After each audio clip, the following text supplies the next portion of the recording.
Hello everybody, I'm Professor Abdul Karim from Science Malaysia. In this lecture, I will talk about edible oil refining and the second part of the lecture on this topic. So I will discuss in more detail about the physical and chemical refining process of crude palm oil. This diagram shows the various stages in the refining of crude palm oil. So let's start from this point. This is crude oil.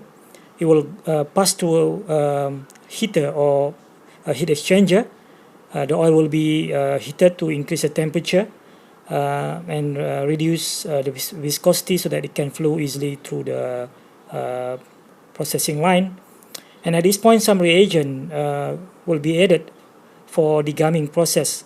So this can be in the form of phosphoric acid or citric acid. If we use acid bleaching or acid degumming, or we can also use hot water if the oil contain hydratable phosphatides.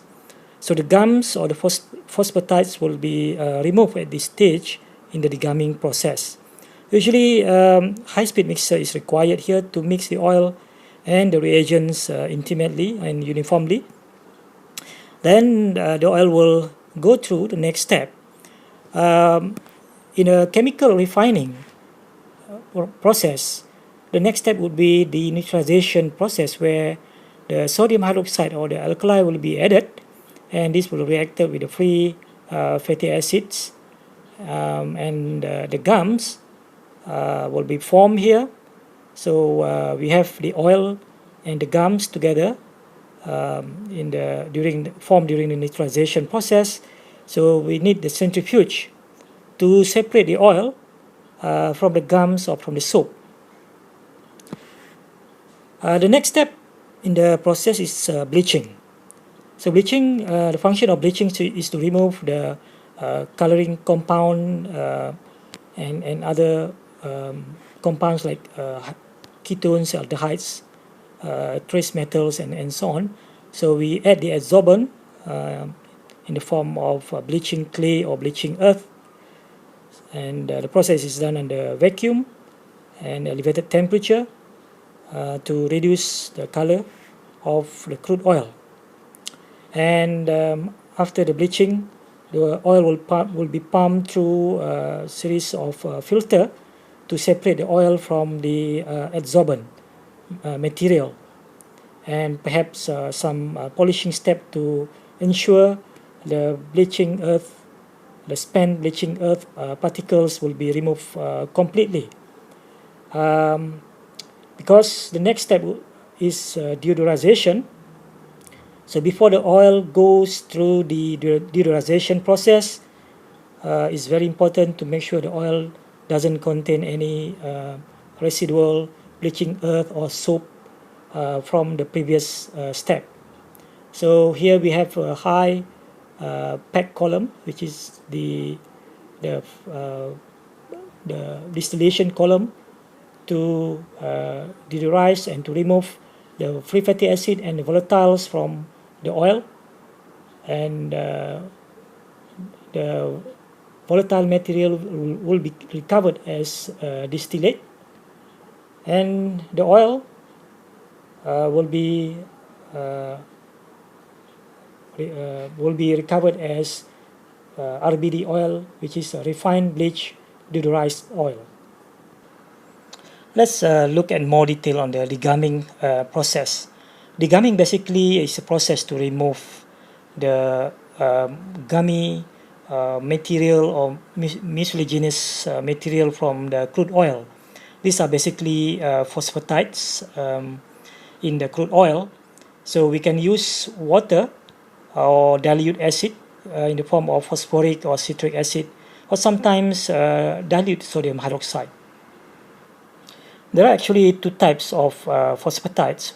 One is called hydratable phosphatides, which can be hydrated by using hot water, and the other one is non-hydratable phosphatides, which can only be removed by using acid. So for example, soybean oil contain high amount of hydratable phosphatides.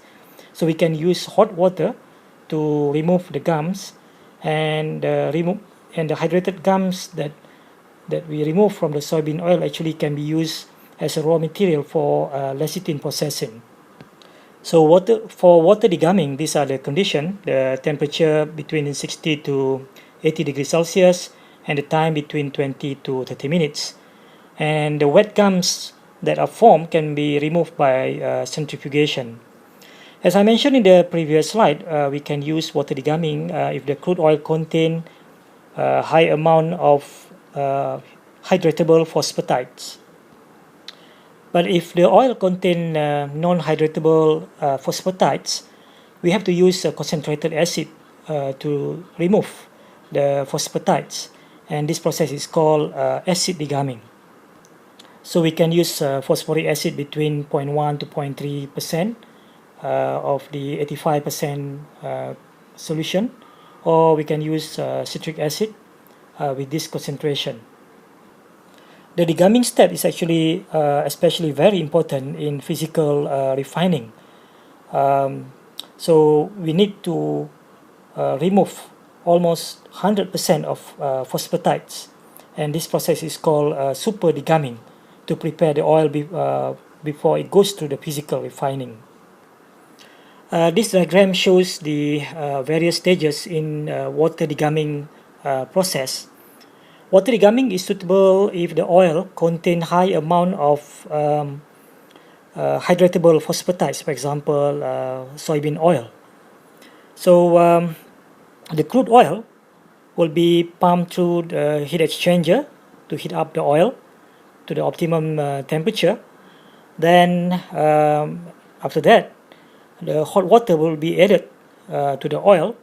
The amount of hot water added is calculated to be equivalent or correspond to the amount of phosphatides in the oil, and it will go to the centrifugal mixer here, and will be because of the intense mixing, the phosphatides will be hydrated very fast, and after that it will go through the centrifuge or the separator to separate the oil from the gums.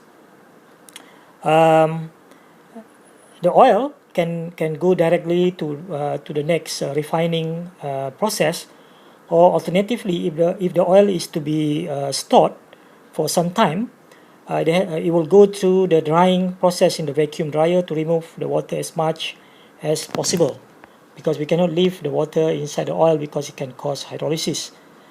So the final step, the final product at the end of the degumming process is the degum oil.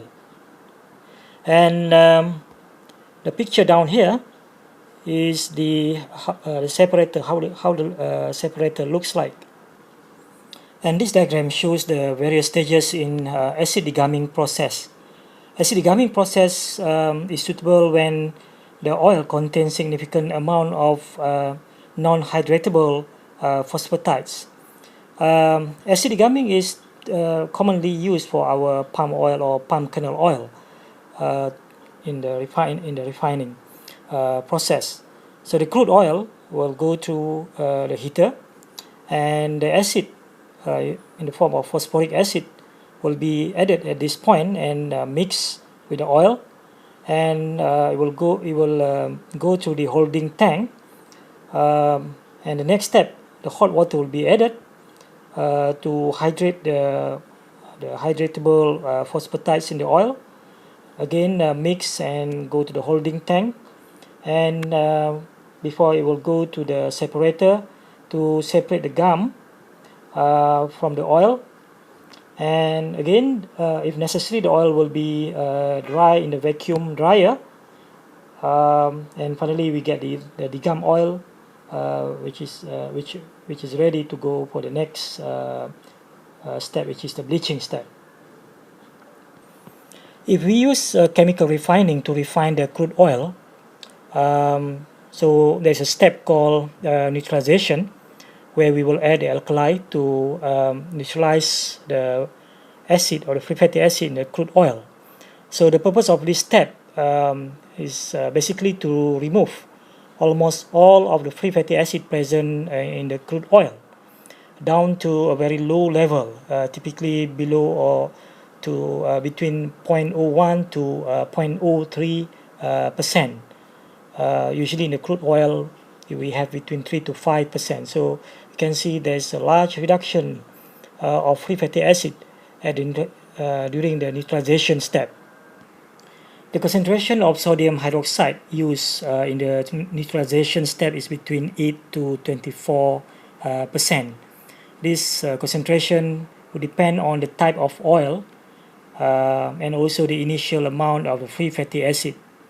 So the alkali will react with the free fatty acid to produce the soaps, which is insoluble, and it's called soap stock, which can be removed by the separator or by centrifugation. So basically there are 3 steps in the neutralization process. The neutralization itself, when we add the alkali and to the oil, then we remove the soap, separate the soap from the soap stock from the oil by using centrifugation. But after that, there's probably some traces of soap which can be removed further by washing step, and finally drying to remove whatever moisture is still there down to a very low level, around 0.1%. This diagram shows a general outline of standard neutralization in the alkali refining, but the actual process will depend on the type of oil and the amount of gums or free fatty acid in the oil. For example, some oil may require some conditioning. So basically, depending on the amount of gums and free fatty acid, it may require some pre-degumming step. Then the alkali will be added. So this is the neutralization step here, and the separator will separate the soap stock from the oil, and the oil might contain some residual soap stock, so it will require probably a few steps of washing and maybe even refining. So the quality control would determine whether how many washing steps or whether re-refining is needed, so that the final oil will contain very low amount of free fatty acid, and maybe drying step is also required to bring down the moisture to around 0.1%, and finally we get the neutralized oil. So this is the picture of separator which used in the neutralization or degumming process to separate the heavy layer of the sediments from the lighter phase of the oil. Another major step in crude oil refining is bleaching. As we have seen in the previous lecture, crude palm oil has a dark orange or dark red color. So in the refining process, the aim is to remove this color by removing the coloring compound, which is keratin and chlorophyll, by using a suitable adsorbent material. Bleaching is also the last stage prior to deodorization process. So it is important to remove any residual phosphatides from previous degumming process, maybe residual soaps from the previous neutralization step, any residual metals and oxidation products. This has to be removed almost completely prior to deodorization process. Originally, natural bleaching clays were used as an adsorbent in the bleaching process, but nowadays acid-activated bleaching earth are used with higher adsorptive, catalytic, and ion exchange properties. So this picture shows the bleaching tank. This is how it looks like. In the bleaching process, the bleaching earth or the clay is added at around 0.3 to 0.6%, and usually the process is done under vacuum to reduce damage to the oil, because we use a high temperature around 100 to 110 degree Celsius. The last step in the edible oil refining is called deodorization. In alkaline refining, deodorization is the last step to remove any residual or traces of free fatty acids which may survive from the previous step, and also to remove aldehydes and ketones which are more volatile than the triglycerides of the oil. In physical refining, deodorization is the most important step to remove the free fatty acid. The high temperature during the deodorization also would decolorize the oil because it will decompose the pigments in the oil. So the final deodorized oil actually will be bland and odorless. The process of deodorization is basically a steam distillation done under vacuum. So it is very important during this process to get a very intimate mixing of the steam and the oil, as well as the vacuum and the temperature.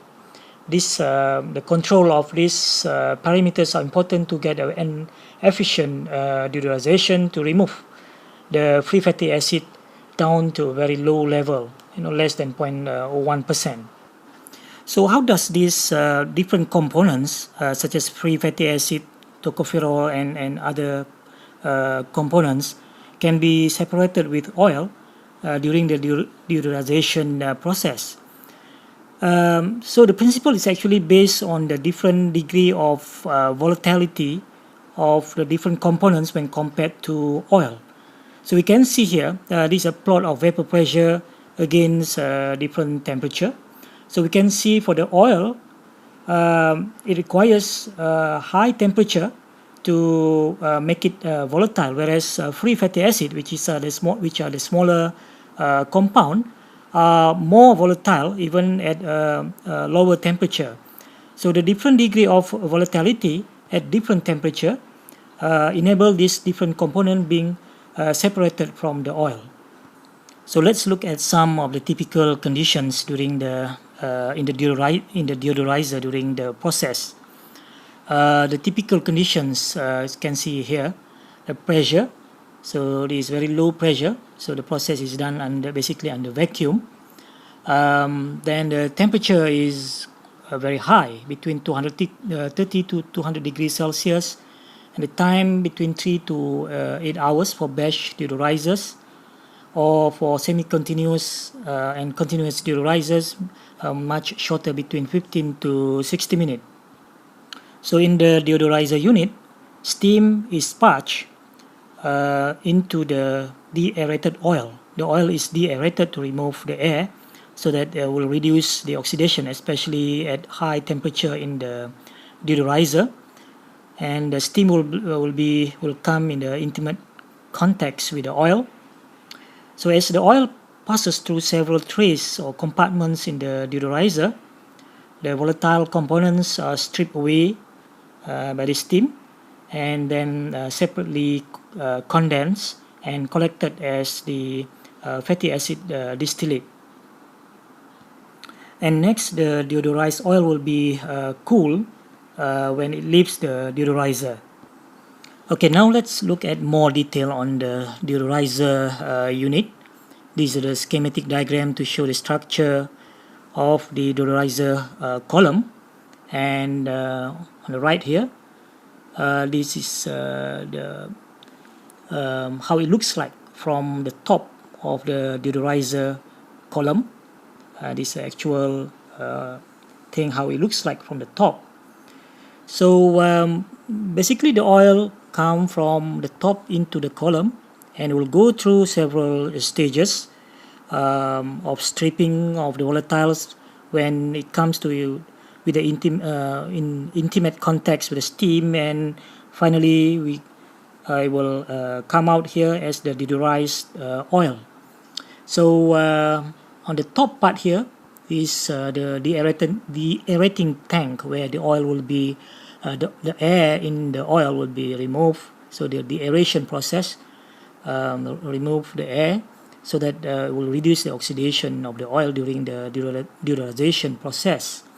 Then we have the heating tank here, and the steam is being sparged inside, and the stripping of the free fatty acid and other volatiles will take place when the oil flows through the column in the deodorizer.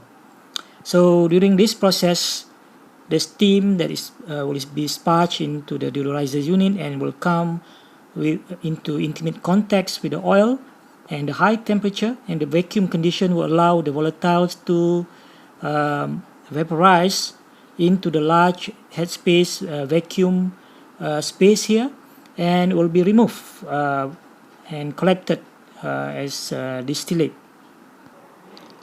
Phosphoric or citric acid may be added as chelating agents into the deodorized oil to deactivate any trace metals that may still be present at this stage.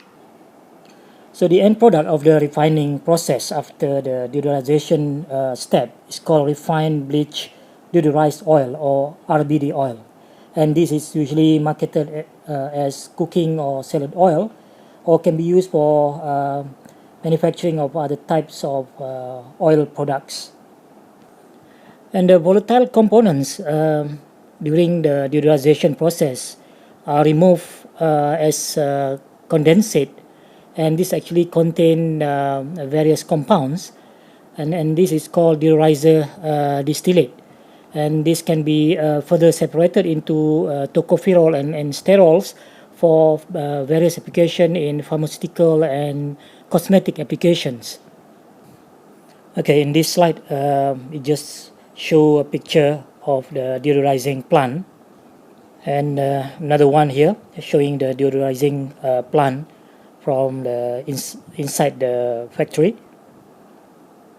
Okay, so far we have discussed the process of chemical refining of crude palm oil. So now let's discuss briefly the physical refining. So on this slide, this is actually the outline of the process of physical refining or physical refining plant, and the outline shown here is for the Alfa Laval AB, which is the one of the major manufacturer of physical refining plant in the world. So the starting point here is the crude palm oil. The crude palm oil is stored usually in a large tank under nitrogen gas to minimize the oxidation. And next is the degumming step. In physical refining, degumming is a very important step to remove the gums from the oil. So usually we use acid degumming process, and the process is done under reduced pressure, and the steam is used here to elevate the temperature to aid the degumming process. The next step is the bleaching process as shown here. So the oil is mixed with the steam, and bleaching earth or the bleaching clay is added to absorb the coloring compound, the aldehyde ketones, and the trace metals in the oil. And at this point, after the bleaching process, the color of the crude oil will be reduced significantly. From the bleaching tank, the bleach oil will be pumped through a series of filter to remove the spent bleaching earth, and this step is very critical to remove the insoluble particles from the oil before the oil is pumped to the deodorizer unit. So at this point, there is a stage of deodorization where the free fatty acids and other volatile compounds are removed from the oil, and the fatty acids are recovered. Then finally we get the refined deodorized palm oil.